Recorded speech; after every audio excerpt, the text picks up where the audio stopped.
And we are live. Welcome back, ladies and gentlemen, to another episode of the Golden Ticket Show. I'm Dan with For Frequency's Sake and Gotham Gambling. We're here to get you guys set up for a great Monday night. We got 12 NBA games, we got 6 hockey games, and we got NCAA action starting tonight, the start of the NCAA basketball season. We're going to dive into all of that here momentarily. But first, we're going to get ourselves started out with a recap of our plays this weekend. Now, if you followed along with us on Sunday for Fantasy's Sake, we split even on the 1 p.m. slate. We went 3-2 with our play, with more of our plays there cashing. We got a sneaky pull on the Packers, right? We caught that one right before we found out about Matthew Stafford, so that was a great pull. And then we went 1-2 in our 4 p.m. plays. We caught the Eagles money line, but Jalen Hurts kind of struggled with us, as well as Jonathan Taylor just couldn't get anything done in the second half. So we broke even there, 5-5 on the weekend. If you count our Thursday night plays, we are 6-6 this week going into our final plays for Monday Night Football. So hopefully we can get ourselves another win and have a back-to-back winning weeks for the first time since the first 2 weeks. We've kind of been back and forth ever since. So let's start. We're going to break down some NCAA action. Once again, before I start, make sure you guys do like and subscribe to Golden Ticket Show, as well as For Frequency's Sake. We have a bunch of great shows from a bunch of great people that we're working 24/7 over here to give you guys the best content available.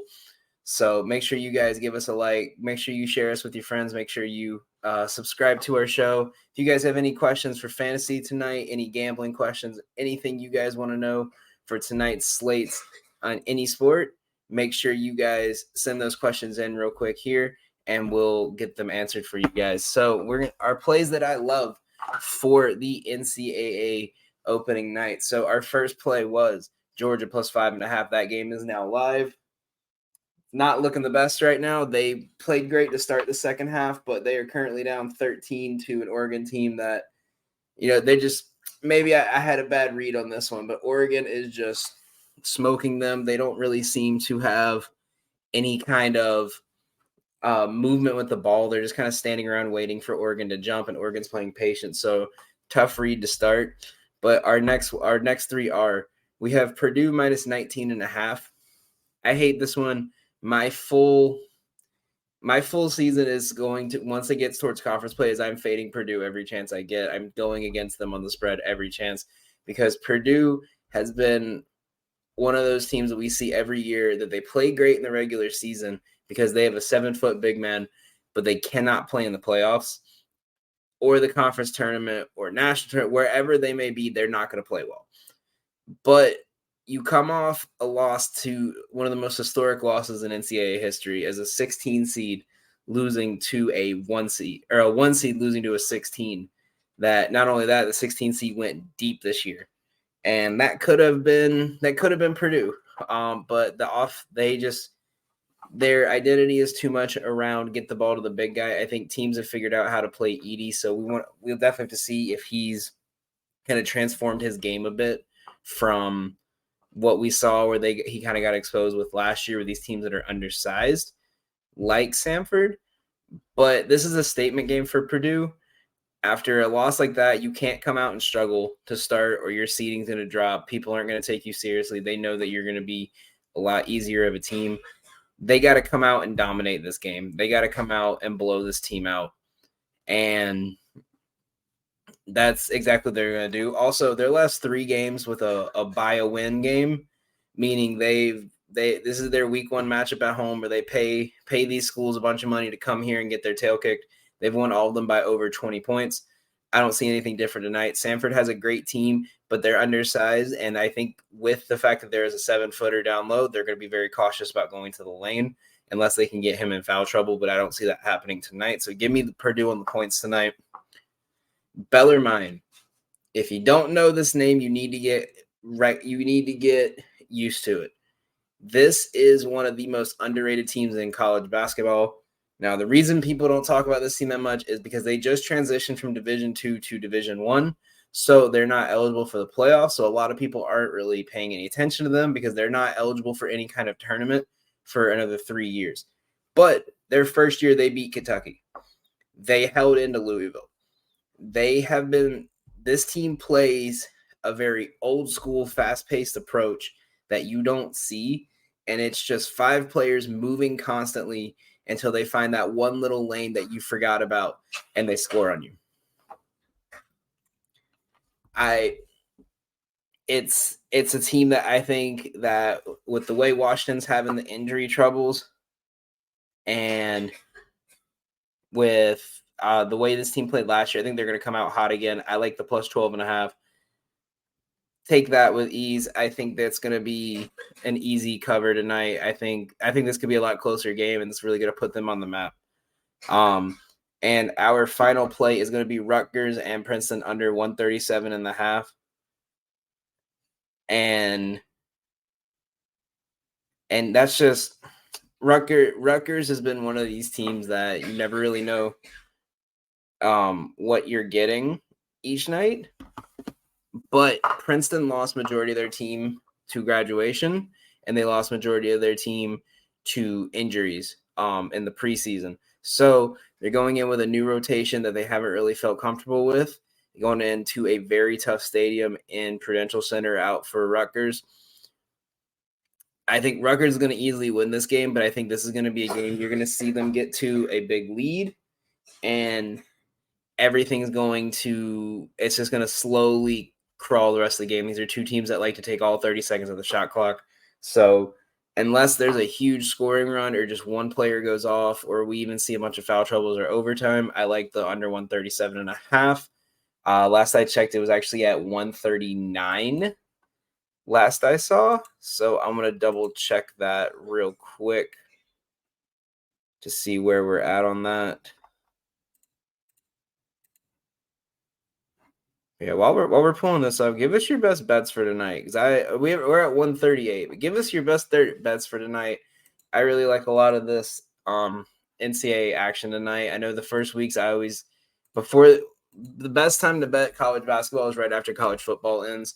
So I always try to be cautious, but I don't like to bet a lot on it, but I do like to bet it because then I have an idea on trends and I'm not wasting the first 2 weeks where it's only college basketball trying to figure out who to go for. So be careful with these. Go low unit usage. Do little sweeteners where you got a team that's like minus 200 and then parlay it with a team that's like minus 2,000 to drop the odds down. But and what I mean by that is, for example, we took one today. We took a team at minus 240 and then I put it with UNC at minus 10,000 and that dropped it down under 200. So it's a more viable bet. So stuff like that is stuff you have to look at for this. It's something I like doing. But Rutgers Princeton under 137.5. It's at 138 right now. I definitely take that. If you see it go down under 137, I would start staying a little bit away from it because it's too close for it to be moving like that unless something drastic happens. So, but lock those 4 in. Those are our 4 college basketball plays to start the year. Georgia, I'm hoping can have some kind of a comeback and keep this game close enough for me to sweat it. But right now, a 15-point game is not what we want to see opening night. So we're going to move from college to NBA. So in the NBA action tonight, there's a lot of questions because there's a lot of injuries this week. A lot of teams are on back-to-backs from yesterday. And this is really where we're going to see how they're going to play, how these teams are going to adapt to having to use a little bit of their rotation.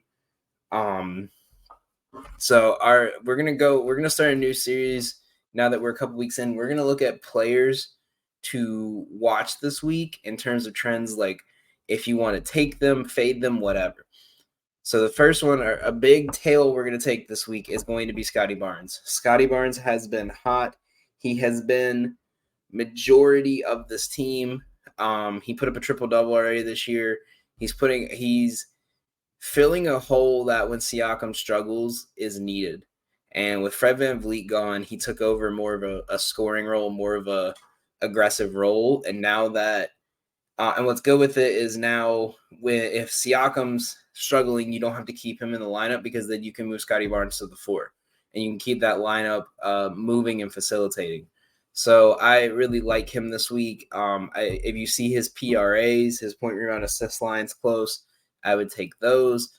Watch them because sometimes when players have a couple good games, they like to juice the lines a bunch. But he's someone I really like this week. We're going to go to a fade real quick. We're going to fade LaMelo Ball. I think this is going to be a season-long fade.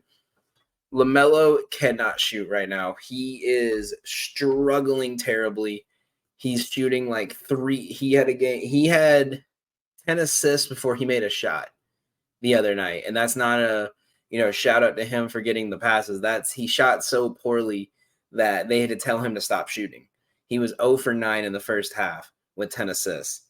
And you got with Terry Rozier out, he's going to be getting more playing time. I know they wanted to kind of hold his playing time down, but they're going to be giving him a lot more playing time. And with that, his lines are going to go up. I don't see him hitting those lines. He's struggling to score 15 points a night, and his line's at 20. We faded him twice already this year, and it's cash both times. So I will be, if his line's above 20, I'm fading it. If it's above like 23, 24, I'm putting like 2-3 units on it. I'm not with the not Trae Young, the LaMelo Ball hype this year. I don't see him doing great. I think he'll pick it up a bit because he has been dealing with injuries and a minute restriction. But as of now, I'm staying away from any overs on LaMelo Ball. Gordon Hayward has been about 90% of that offense, which that Gordon Hayward, Brandon Miller are two to look at now that Terry Rozier is going to be out the next couple of days, because Gordon Hayward right now is putting up about 16 points a game. Miller's putting up about 16 points a game as well. They're going to get more touches, and it's going to help our season-long play because we need a Miller over 14.5, and he's averaging 16. He's going to get more reps, so looking at those two guys. And then we're going to tail heavily the Cleveland Cavaliers this week. They play the Thunder, the Kings, and I think it's the Rockets is their third matchup this week. They're playing two injury-prone teams. De'Aaron Fox may not be a full go this week. Shea is still dealing with this knee injury, and they're still missing a couple players for the Thunder.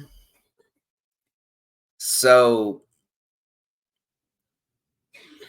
this is a team that I think is, now that they're fully healthy, they got Jared Allen back.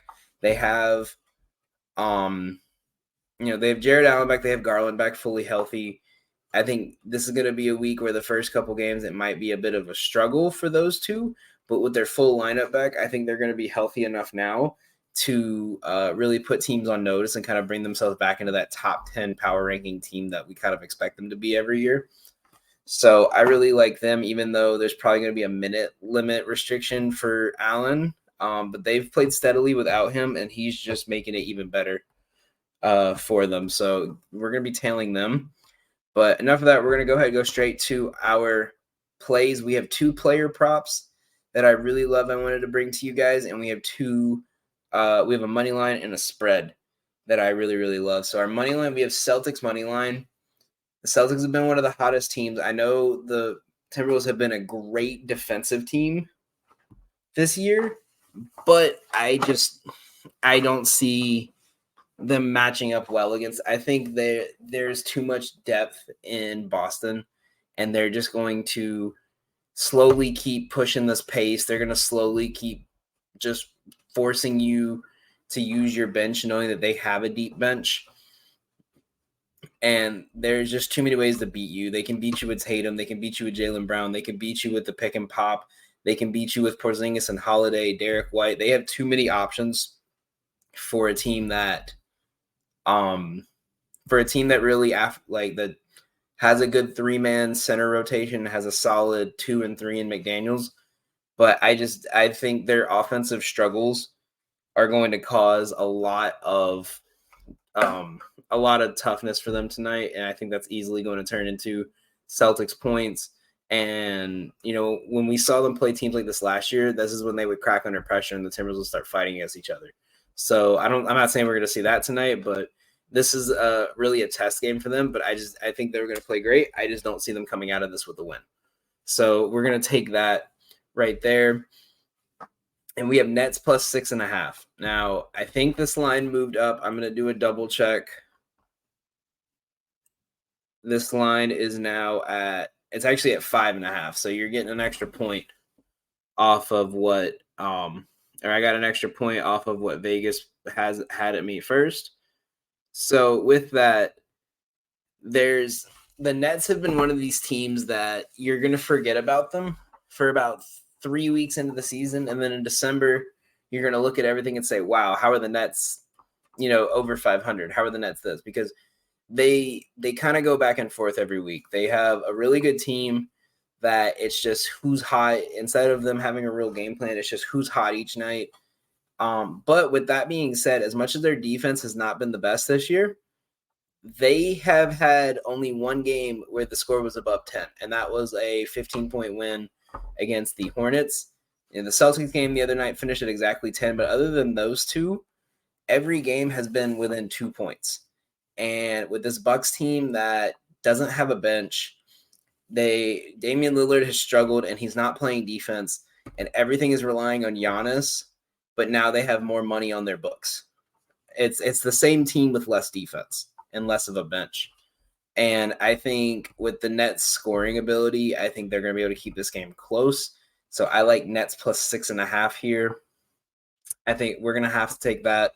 That's going to be I think it's going to be an easy lock tonight. But then again, tail that one with caution, because I also said Georgia was a lock tonight too. And they're down 17 right now with 9 minutes to go. So we're hoping for a miracle there so we can start out 1-0, or DJ's going to have my butt. And then we have 2 player props. Also, real quick with that Nets game, also you can look at the second quarter money line as a good bet. The Bucks have lost the second quarter in every game this season because they play Giannis and Lillard about 10, 11 minutes each in the first. So they're playing a bench that's just not there in the second, versus a lot of these teams that are playing 6-7 minute for their starters in the first, and they're playing their starters a lot in the second. So that's going to be where they come back. I also like their second quarter money line. I would sprinkle a little on there. It might be like a half a unit play, but that's a good one as well. And we have 2 player props I love. We're going to start with Damian Lillard over 5.5 assists. Now, he has only hit this once this year. And as we said, he has kind of struggled offensively. So you might be wondering why we're taking this. Lillard has went over this line on the road in 15 of his last 16 games as a favorite. When his team's on the road and he knows that his team is dominant, he plays great. He passes. I think until his shot comes back, he's going to be doing the pick and roll a little bit more with Giannis, and he's going to try to get everyone else involved until his shot starts to come back. And his last 4 games against the Nets, he's averaging 9.5 assists per game. He's had 2 12-assist games and a 9-assist game against this team. He's hit this line in 5 of his last 6 against Brooklyn. So I like him kind of facilitating the ball. I don't think Ben Simmons, as far as I remember, Claxton's still not fully back. I don't think Day'Ron Sharpe and Claxton, even if Claxton was in, and Ben Simmons are going to be able to guard Giannis. And Giannis should be able to get to the bucket at will, versus Damian Lillard is going to have a harder time because he's going to have Dinwiddie and Bridges on him. So I think the ball's going to be fed into Giannis every single chance they can tonight. And I see Giannis kind of taking advantage of undersized centers and putting them in foul trouble. And I could see a lot of pick and roll alley-oops going from Lillard to the Greek Freak tonight. So we're gonna lock in Lillard over 5.5 assists. And we also have Nikola Jokic over 11.5 rebounds. Now, he's had 10 or more every game this year. The only time he has not hit this game line is when he had 2 games with 10 rebounds. Jokic is a beast on the boards. And a New Orleans team that's very shot hungry, if it's not falling, Jokic is going for 20 tonight. He's hit this 5 of 7 games this year, but also 5 of 7 against New Orleans. There's just everything in me. I hate betting these super high rebound lines because you never know with rebounding. but his rebound chance percentage is the third highest in the league. And that's the biggest stat to look at for rebound, because that's the opportunities for him to grab the rebound, how often he's still putting up. So he's getting about 25 chances a game, and he's putting up about 12 rebounds. So that means when it's him and another guy under the basket and they're the two go-tos, he's getting the rebound just about 50% of the time. And that's actually, as much as it doesn't seem like it, that's a number you want to see, because, you see about 10% of those are tip outs, 10% of those are dead balls out of bounds, and 10% of those are usually shots that bounce in. Rebound chance just shows the amount of times when a shot goes up, is he the first one down low. So I like his over 11.5 rebounds. If you guys like these two plays, we also have two more. Not going to give you guys everything tonight because we do have a bunch of plays to go over, but make sure you guys follow us over at Gotham Gambling on Twitter and at For Frequency's Sake over on Twitter and Instagram. We posted all of our plays for today. We posted a full card. We had 4 NBA plays, 4 college basketball. We have a Monday night parlay coming out, and we have 2 hockey plays. We haven't done much hockey because my partner Frank is the one that usually handles hockey. He's been kind of MIA with some stuff the last couple of weeks, so I know he has not been able to give me as many plays. But I took it upon myself today. I found a couple really nice plays that I like and I think are going to cash tonight. So we're going to rock with those 2 hockey plays. We posted those over on Twitter. I'm not as fluent in hockey enough to give you guys a full breakdown on those. That's the only reason we're not going over this tonight. So I'm hoping next week I can find a couple plays that I've kind of analyzed enough and gotten enough info from some experts to be able to give you guys full information on. So once again, check that out on Twitter. Check that out on our Instagram. We're posting stuff every day. Also, check out our TikTok For Frequency's Sake. We're posting college football plays. We're posting betting challenges. We're posting anything fun to do with gambling and fantasy football and just anything fun that has to do with football and basketball and baseball and any of the sports. So go check us out there too. So we're going to go now to my favorite segment, and that is breaking down the NFL week. So in our plays last week that we broke down on stuff that we were going ahead and already taken, we went 2-1. Honestly, I'm not even going to lie. I was kind of disappointed in that Chiefs game. I don't know about you guys. I wanted something more high scoring, but we kind of hit a weird spot where we're hitting stuff. We're very streaky lately is the best way I could put it. So Thursday Night Football, we went 1-1. We took the Derrick Henry over. That hit by 3 yards. I know you have to be very careful with that one because I looked at different books. There was one book that had it at 75.5 yards, and he finished right at 75. So you had just missed it, whereas the other books had a little bit less of a sharp line on it. So, yeah, if you use PointsBet, be careful because they've been very sharp lately. They've been having a lot of bets that are within a yard of hitting. So that's something I'm really kind of being careful with. But I wanted to give you guys Will Levis over 201 yards because I just didn't see any way that he wasn't going to hit that. But I just couldn't fade a Mike Tomlin defense with a rookie quarterback. So that was kind of saved in the drafts. But we missed that over by just 2 points. We were on the dot. It was just a couple misplays that kind of led to it. So we'll take a 1-1 split. Like I said, so we were 6-6 going into tonight's game. So hopefully that'll get us over 7. So Thursday Night Football, we have another ugly matchup, and I'm sorry, Doug. I know you're a Bears fan. This is gross. The Bears have had they had one primetime game and they scored 40 points against a team that doesn't have a good defense, and now they're going up against a Panthers team which cannot score, but weirdly will randomly have a great defense like one week, and then the next week we'll have a terrible defense. So I don't know what we get this week. There wasn't any big injuries on the Panthers side to look out for. I know Justin Fields potentially could come back this week, but they might give him another week. But there's so much narrative in this game. There's a DJ Moore revenge game. There's there's the team. This is if the Bears win, they get to celebrate a win. If they lose, they get to celebrate that they have a draft pick that might be closer towards getting the number 1 draft pick, because they do have the Panthers' first round pick this year. I think that give me the over.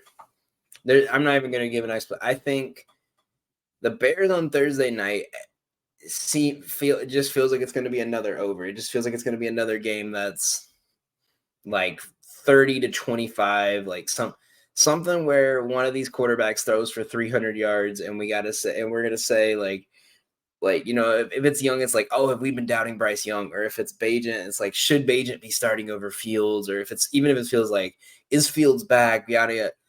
Give me the over. I think DJ Moore is good for a touchdown. I think he's good for whatever his receiving yards are. They don't even have a lineup for it yet, so be careful of that. I would take it up to close to 70, because this is going to be a revenge game for him, but I just don't trust it. It's weird to say how much I like this bet. I would take it up to 41.5 if I had to take something, if you put a gun to my head, but watch these lines a bit. Don't take anything straight off the jump. Give it a couple days. Wait probably till Thursday, see if the line moves anymore. Because I'd rather on Thursday be like, damn, I should have taken this then instead of now. Then play something now and have something crazy happen. So we're gonna do that. Sunday, our take it or leave it. We're taking Colts money line. And this game is so close that right now that you can find both teams at plus money on DraftKings right now. I know I did this morning. They were on right now. You can find on FanDuel the Colts are plus 106, and on BetMGM the Patriots are plus 105. So both teams are underdogs on some. This is going to be a big pick'em game. If you're a arbitrage bettor where you like to bet both sides, this is the best game to do that, because you get both teams at plus money. So no matter what, you're making a profit. And for if you don't know that, if you put $10 on both teams as an underdog, and no matter what, you're still coming out with at least a profit. So that's used more for people they bet like thousands of dollars. But if you're one of those kind of bettors, if you like those, that's going to be your go-to. Mac Jones looks solid, but can it last is the big thing. The Colts have been really consistent on offense with a backup quarterback. So I like Colts money line. I took it at plus 106. It's plus 104 now. Get those in before the lines change. Once those lines change, it's kind of it's going to make. It's still going to be viable. It's not going to change enough to make it not make you not want to bet it. But would you rather win a bet for double your money or a couple dollars less than your money is how you're really going to have to look at it. So I like Colts money line there. I'm going to take the Titans and the Bucks over. I'm going to buy into the Will Levis hype. This guy has been great. I think they've definitely found their quarterback for at least the next year or two. I think he's going to be, I think if they can keep DeAndre Hopkins another year, I think he's going to be very, very good next year. They now have a quarterback, so they can focus on getting some wide receivers and a defense in. A long ball threat like him can get them some good players, so I really do like them next year. The Bucks defense, I don't know what's going on. They've been very solid this year, and they've struggled the last 2 weeks. They let out Desmond Ridder nearly threw for 300 on him, and he struggled so much they benched him. And they let CJ Stroud throw for almost 500 yards. Props to CJ Stroud. If you watch that game, that was a great game. But that's just, you can't let a rookie quarterback with no star receiver throw for 500 yards against you. That's just unheard of. And I think because of that, the teams have kind of figured out how to play this defense. I think they're going to struggle the rest of the year. And the Titans should be able to take advantage of it. I don't know if they're going to win per se, but I think Will Levis is going to have a great game. So watch his line. If it's anywhere where it was last week, I'm taking it again. If it's closer towards like the 220s, 230s, I might not put as much. I might stay a little bit less, but I think that's where you got to go for that one. So give me the over. It's 38 right now. I could see it going up towards 40 soon. If it's over 41 and a half, I would stay away. So I would take it now while you can, because once it hits 41, you're relying on both teams to score 3 touchdowns. That's going to be tough. As much as this is going to be a high-scoring game, that could be tough, and that's something that's really hard to look at. And then our final take for the 1 p.m. slate is going to be the Bengals and the Texans over. Both these quarterbacks are hitting their stride. Stroud has looked amazing. This offense has looked great. Both defenses have had their good days and had their bad days. But I think a matchup of Stroud and Burrow, the Ohio State product versus the former Ohio State player that Ohio State fans like to remind you he went there after he transferred out. This is going to be a great game for both quarterbacks. I think this is going to be a very fun game to watch. Give me the over. It's 44 and a half. I think if it goes closer towards 46, I would stay away. But for right now, take the over 44. If it drops because there's a lot of people betting on it, then I would stay away. If it drops because of an injury, I would just take it case by case scenario. But I do really like that, so we're gonna take that. The no touches this week, the stayaways. We're not touching Baltimore, Cleveland. AFC North divisional matchups have been low scoring games, but these two teams have been scoring a lot, and their defenses have been very good. So this is such a really good matchup that I just don't want to touch. It's going to be fun to watch. I just want to sit back and enjoy some hard-hitting football and watch Lamar Jackson run around Myles Garrett for 60 minutes. And then the other one we're staying away from is another matchup. I just want to enjoy watching it. Jacksonville and San Francisco. I know everyone has all the talks about Purdy, but they just came off a bye. They had an extra week to kind of focus up their offense. So I think this is going to be a great defensive matchup between both teams. If you did take anything, I would lean the under. I wouldn't put a lot on it, but I'm just going to sit back and enjoy watching this, knowing that it's going to be a great game to watch, regardless of the score. It could be 7-0. It's going to be a good game. We don't have any takes on the Sunday or any leaves. There's too much info on these Sunday games. That we have to kind of wait and see. I mean, we got the Giants, Cowboys isn't worth taking. Lions, Chargers, we got to see how they do tonight. With no wide receiver core. Commanders, Seahawks, I just don't trust that matchup. The odds are too high. There's not much to look at for that one. And then the Jets, Raiders, I tend to if a team with a first coach who just debuted wins their first matchup, I try to stay away from any money line or spreads for those, because you got to see if it was just the hype of, the new coach is here, or is it something or is it like, this guy's a legit coach? Like what we saw with the Colts last year, where everyone thought, it was a fluke. Jeff Saturday won his first game, but then they won the next one and the next one. I would say if you want to take anything now for Monday night, the only book that has odds on it right now is MGM and Caesars. But I would take the under in that. 46.5 seems really high for a Broncos-Bills game after the Bills got held to 18 points by an iffy defense. So this could be Josh Allen saying, hey, I got to get my team back in there. We could see Gabe Davis going off because he didn't get a single catch. But I think if you want to take anything on the late night games or the primetime games, I would take the under on that one. Again, another lean. But that's what we have for Sunday's games. So once again, we got time. Well, we'll go over our NHL plays just a little bit for you guys here. So we have 2 plays tonight. We took both underdogs to cover their spread or their puck line if you're a hockey fan. So we have the Bruins plus 1.5 to the Dallas Stars. The Bruins have covered a 1.5 spread every game this year. They've won most of their games. Every loss they've had has been a 1-goal loss. This is a team that fights very close, low-scoring games. They are never down by a lot. I don't see them losing by 2 against a Stars team that's offense has just been not the best the last couple games. So I like that one. And the other one is I got this one actually from the Action website. So this wasn't even my own pick, but this is one I just liked too much. And after reading up more about it, it was good. Tampa Bay to cover a 1.5 spread. The Lightning have been very good this year, and so is the Maple Leafs, but the Maple Leafs don't have the depth that the Lightning do. And I think everyone thinks because it's going to be a revenge game that the Maple Leafs will play good, but that's just not the case. I think it's going to be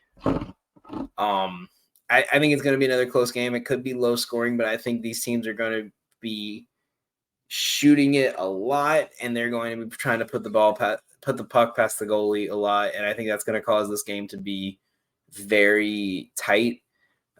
So give me the 1.5 spreads. I don't see these games going to a 2-point lead ever in the game. This could be one of those games we see a goal and a tie and a goal and a tie constantly back and forth.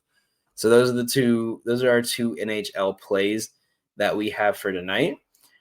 Now we're gonna go over this is probably my favorite one we have done in a while, is for our primetime Monday Night Football parlay. So our official play is going to be under 41.5. That's what I caught the line at. I think right now it's at, let me double check that. Right now it is at 39.5, but I caught it at 41 a little bit earlier today. So that's going to be our official play. Can Zach Wilson keep the streak up is going to be the big question. I'm not too sure. I feel like he's one of those quarterbacks. He could be steady for another couple weeks, and then we just see this fall off. And then we're like, oh, he's back to what he used to be.